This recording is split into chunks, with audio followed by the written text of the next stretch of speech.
Одоо энэ хамрагдмэгээ аран тондор сарнамара тэр тайдан батсtöfögдөө хичээмки ойрцорлоонга говийн намар налайн Шаргалтан налайх намрын энэл цагаар говь цэлийн бүсийн хэлжтийн ажил үйлсийг сурвалжлахаар Өмнө Говь аймаг дахь Хилийн техник 166 дугаар ангийг зорилоо. Нийслэл Улаанбаатараас эх орны өмнөд Хилийн зорьсон цэгтээ хүрэхийн тулд бид талдаа 1400 орчим километр газрыг туулах ёстой. Аваад хүрэх замыг бэрх гэж сонсож байсан ч бодсноос илүү бартаасаад ихтэй байлаа. Пицц газар зүйн хувьд Алтайн уулархаг говь цэлийн бүсэд хамаарагддаг учраас уулын ширүүн үер говийн нутгийн хөрсийг эвдэлж олон жилийн уртын илэгдэлд туулах зам гэдэг бэрх даваа болжээ. Говь цэлийн бүсийн хэлчид албан үүргээ гүйцэтгэхэд хамгийн эхний шалгуур нь байгаль газар зүйн энэ мэд хүчин зүйл болдгийг замын туршид сэгсжүүлэн явахдаа мэдэрлээ. Говийн халууныг энд өгүүлэх нь илүүцэд. Хил хамгаалах байгууллагын хэмжээнд төв суурангаас салслагдсан 2 анги бие даан үйл ажиллагаа явуулдгийн нэг нь Овоотын отроод. Тиймээс ч төв суурин газраас хол бие даан үйл ажиллагаа явуулдаг хэлжтийн ажил үйлсийг сурталчлах зорилгыг энэ удаад бид өөртөлсөн билээ. Эрхэм үзэгч та бүхний амрыг ирэн мэдчлээ. Сүлдэд агны дэрэгдээс нэвтрүүлгийн энэ удаагийн дугаараа бид өмнгийн цэнхэр хязгаар Сэгс цагаан бог дуулын өврөөс эхлүүлж байна. Маргад тэнгэрийн чулуун зөмбөр, манамт говийн үүлэн сүмбэр, Сэгс цагаан бог дууланд сэтгэл байвал жаргал байна. Аяны чин дөрөөг сүүргэн милай. Алсын чин харгыг сүй тавин хүлээе. Баяртай найз минь хариу бичээрэй. Байнгын минь хаяг Сэгс цагаан богд. Зохиолч Дэндвийн Пүрэвдоржийн Сэгс цагаан богдны арилгын хэсгээс тус хайрханаар авгалсан заставт хугацаа цэргийн алба хажууга дэд төрөөч ган тогтох уншиж сонирхуулсан нь энэ юм. Зах хязгаар энэл нутагта шигтгэе мэт гэрэлтэн харагдах Сэгс цагаан богдын застав албаны байраа шинээр барьж ашиглалтанд оруулаад байна.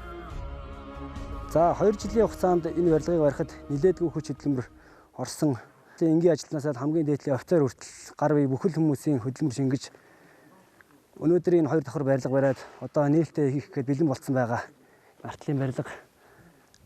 Цаастаа энэ цэргийн албаагчид энэ барилгад барьж өөрсдийнхөө амьдрах орчин нөхцөлийг сайхан бүрдүүлсэн миний хувьас сайхан баяртай байгаа. Цонхны араан болвол тухайны одоо манай барилга орон зүйсний албанаас ахлагч гэрэл мандах гэдэг нь одоо энэ бол цонхны араамыг бол өөрөөр модоо авчирээд энэ дээр хөрөө араам дээр бол модоо одоо засварлаад тийм цонхны араамаа ингэж суулгаад ингэж гаргасан байгаа.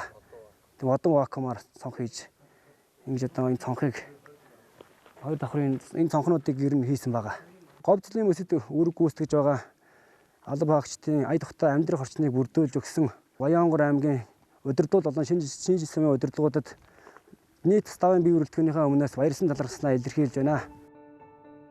Зохиолч Пүрэвдорж Сэгс цагаан богд найрглалдаа өдөн дэрнээс өглөө өндийн өнгийн шахаа өлмитэй углан халан ус ханнаас аваад цахилгаан зовхонд цайгаа чанаад уух сайхан гэж өгүүлсэнчлэн тус салбарынхан алс хязгаар нутаг гэхгүй ахуудаа эзэн нь болж сайн ажиллаж сайхан амьдрах нөхцөлийг бүрдүүлэн ажиллаж байна. Бид нэвтрүүлгээ үргэлжлүүлэн энэ хязгаар нутаг төр дундаа говь цэлийн бүсэд ажиллаж байгаа ажилсаг хэлчин бүсгүүчүүдийн талаар сурвалжлалаа.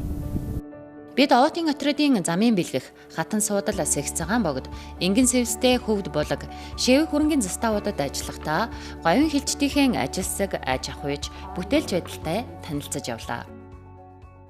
Манайх 130 ямаа 8 үнээс саадаг байгаа. За 130 ямаа 8 үнээс гарсан сүгээрээ ааруул, цагаан эдээ, айраг, өрөм, бяслаг тараг зэргийн зайрмаг зэргийг бэлдсэн байгаа. Энэ нь болохоор хугацаа цэргийн албаагчд болон бие бүрэлдэхүүнд мөн хүүхдүүдэд ингээд хийж өгөхөд маш боломжийн ингээд цагаан эдэг олон төрлийн кальцийг нөхдөг болохоор ингээд бүх төрлөөр ингээд гаргаад хэрэглэхэд маш тохиромжийн байгаа.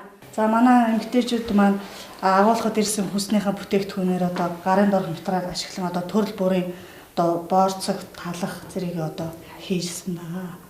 За үүнээс одоо ингээд сүлжмэл, танзуур, зүсмэл, савхан, далхыг бас үзэмтэй, үзэмбүү, мөн бодгонд оруулж бас баяжуулсан байгаа.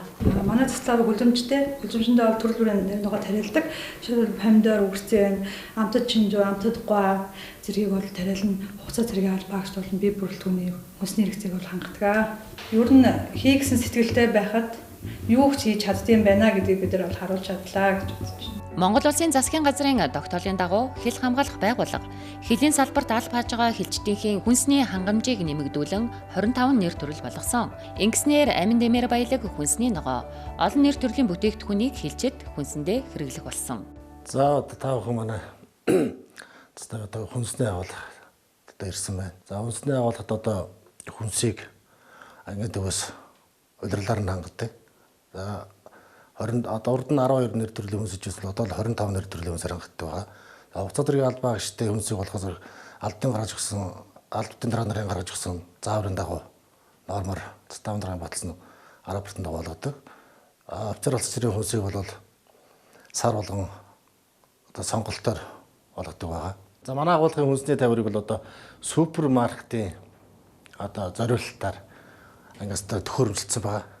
За одоо хүнснүүдийг бол яг ингээд төрөлөөр нь төрөлжүүлээд одоо дээдлэхэд одоо жимсний төрлүүдийг дээгүүр нь төрөлжүүлээд нэггээр одоо будааны төрлүүдийг ингээд төрөлжүүлээд за уралмын досын өнүүдийг ингээд төрөлжүүл цайнууд нь за хоол амтлагчнууд нь за урал тэгээд гоймон одоо бүгдийг ингээд төрөлжүүл тавьсан байгаа. Харуулын хүнсийг бол застав дээр нь одоо 10 хоногор застав дээр нь бүгдийг хагас боловсруулад илэрэл дээр нь олгож байгаа. Хайлын харуул дээр болохоор зэрэг одоо нарны сэргээд гихчин бүрчтэй ангийн төвөөс болохоор зэрэг одоо 12 вольтын хөлдөгч өгсөн байгаа. За тэрүүнд одоо бүх маха одоо өөрсдийнхөө аягаар 12 хоололын хорон жижиглээд оросоо тэн дээр бүх юм тэр хөлдөгчөндөө ийд. Говьцлын нөхцөл болохоор одоо хилийн харуул дээр хадгалах нөхцөлөөр ховроод учраас хөлдөгч болохоор хүнсээ хөлдөгчөндөө муутахаас хурдан сэргийлж даваа талтай. Ер нь бүсийн онцлог гэхэл манай чинь зуныхаа цагтлыг халуун алдаг тийм учраас хөлдөөгчлөлтөөр маш чухал. Манай чинь 10 кВт-ийн тогтой 10 кВт-ийн тогоос ашиглаад одоо маха хадгалдаг 2.5 тонны нөөцтэй. За одоо энд болохоор зэрэг богийн махыг бол ангиас сар болгон ангадаг. Одоо нойтон мах. Анх урд нь болохоор зэрэг одоо дандаа зуны цагт борц иддэг байсан. За тэрнээс л одоо авах бол дандаа нойтон махаар нэгдэж байгаа. Энэ мэтчлэн алслагдсан хилийн ангид ажиллаж амьдарч байгаа хилчдийн ажиллах орчин нөхцөл эрс сайжирчээ. Хилийн техник 166 дугаар ангийн хилийн бүхий салбаруудад засгийн газрын үйл ажиллагааны мөрийн хөтөлбөрт тусгагдсны дагуу 10 кВт-ийн хүчин чадал бүхий нарны цахилгаан станц суурлуулснаар 24 цагийн тог цахилгаантай болжээ. Говь нутагта хөгжлийн шанг хөдөлмөрийнхээ үр шимээр бий болгож яваа ажилсаг авхаалжтай говийн хилчдийн ажил үйлстэй танилцаад цааш хүрэх газар руугаа зорилоо.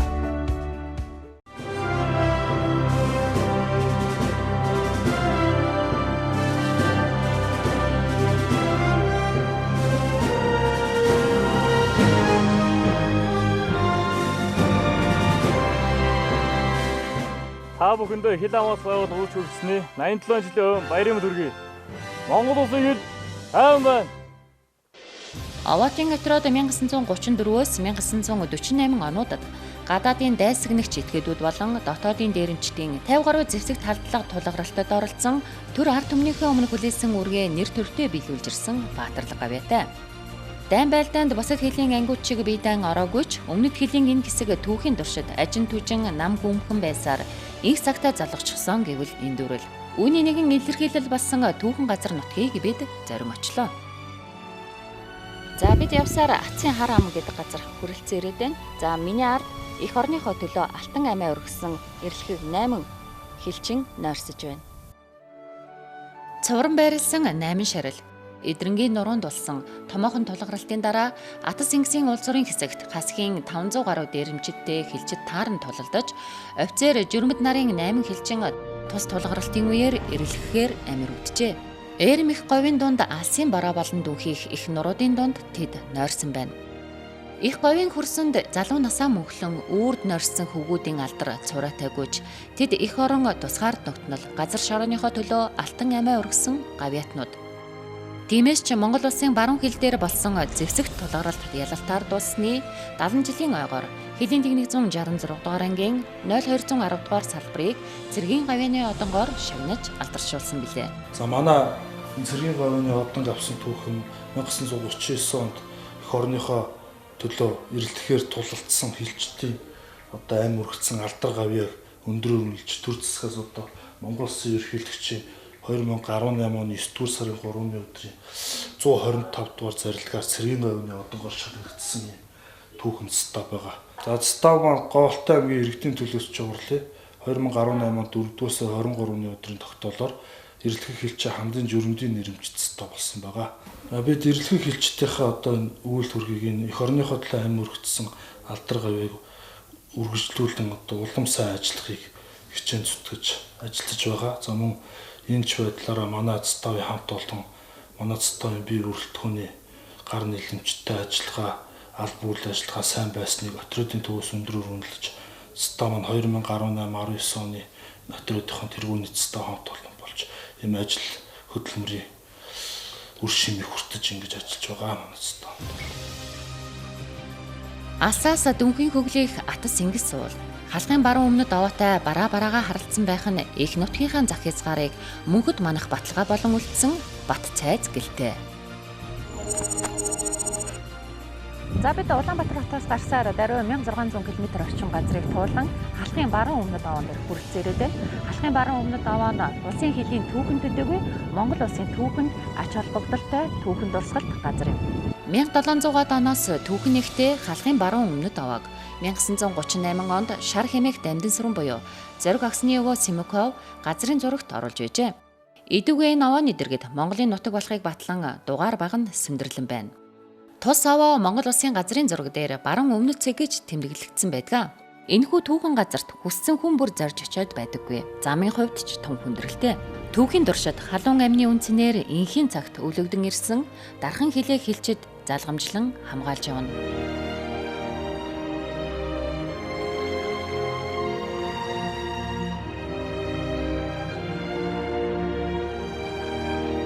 Би одоо 2017 онд 10 сард энэ стафта томилогдож ирээд энэ харуулыг хүлээж аваад үүр гүйцэтгэх хугацаанд одоо 4 удаагийн хил орчмын нийгмийн зөрчлийг илрүүлэн саатуулж хуулийн дагуу шийдвэрлсэн. За ингээд хил хамгаалах байгууллага маань одоо намайг одоо өндрөөр үнэлж онц хэлчин одоо тэмдгээр шагнаж урамшуулсан. Тэгээ энэ одоо бас юутай холбоотой байд юм бэ гэхээр бас одоо энэ халахын баруун даваанд бас залбираад явж идэгт хэмрээ сайхан сэргийдэгт энэ одоо холбоотой юм болоо гэж би одоо өөрөөрөө бахархдаг.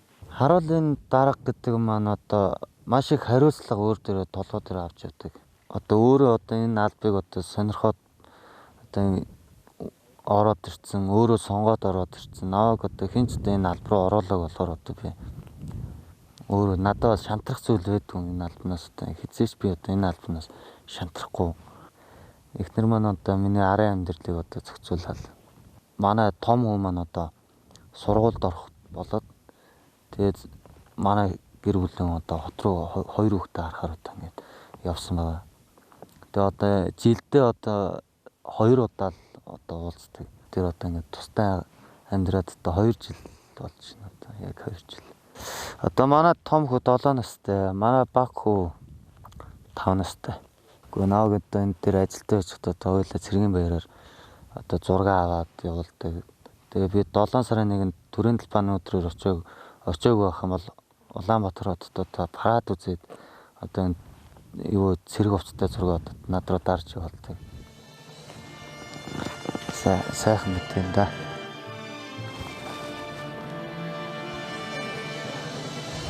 Тэр эх орны хамгаална гэдэг чинь одоо гэр бүлийн хамгаалж байна гэсэн.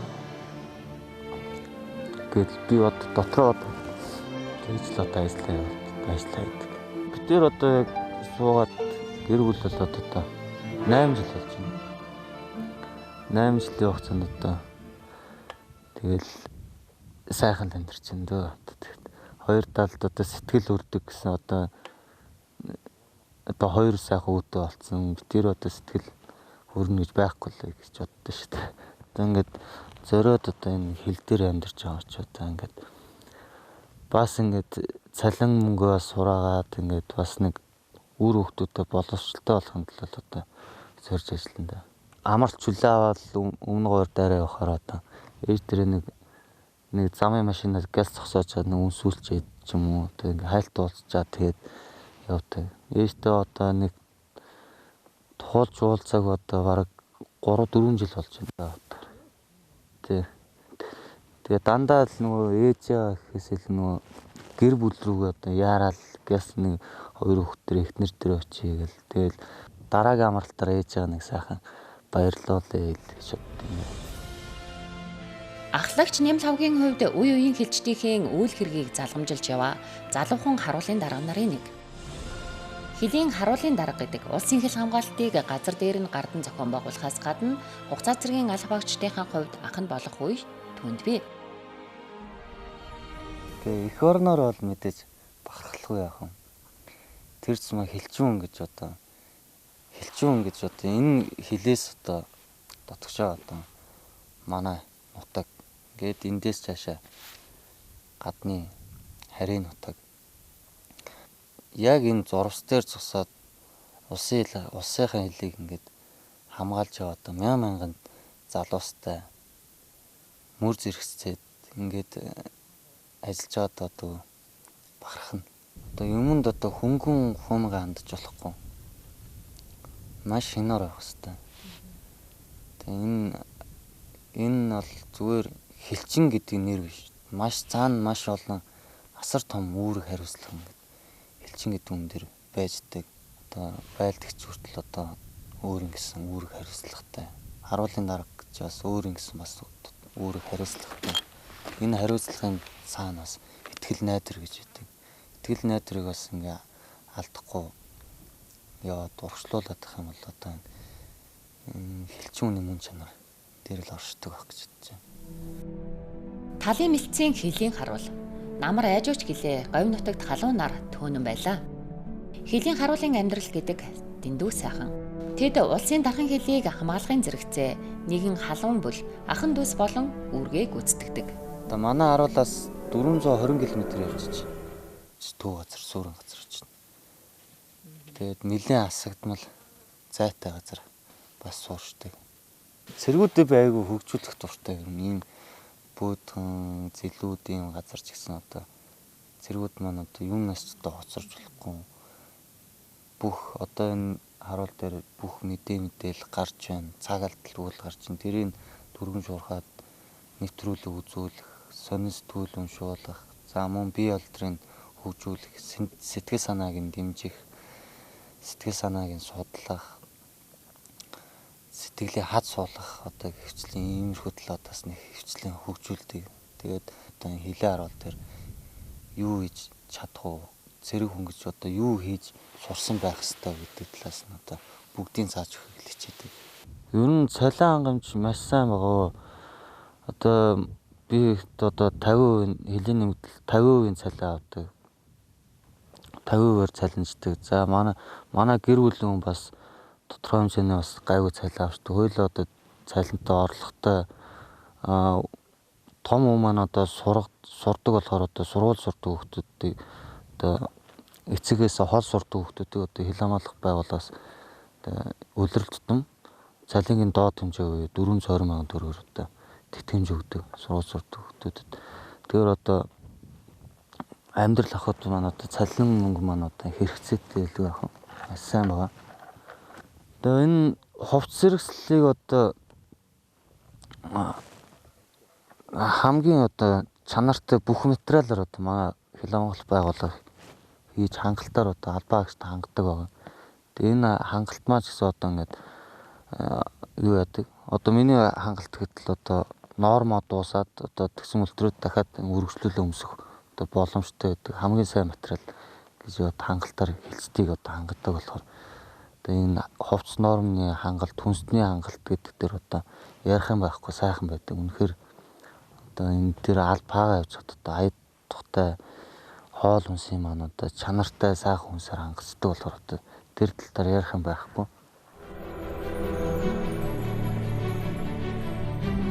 Өмнгийн цэнхэр говийн хилчдийн хамгаалан байгаа зэрэглээ татан суунаглах энэ газар нутгийн ихэнх хэсэг говийн их дархан цаазат газарт хамаардаг. Тиймээс ч мазаалай, хавтгай, хулан зэрэг нэн ховорцсон зэрлэг ан амьтад элбэгтэй. Эдгээр амьтдыг газар нутагтайгаа дархан хилтэйг хайрлан хамгаалах үүргийг хилчид давхар хүлээдэг юм.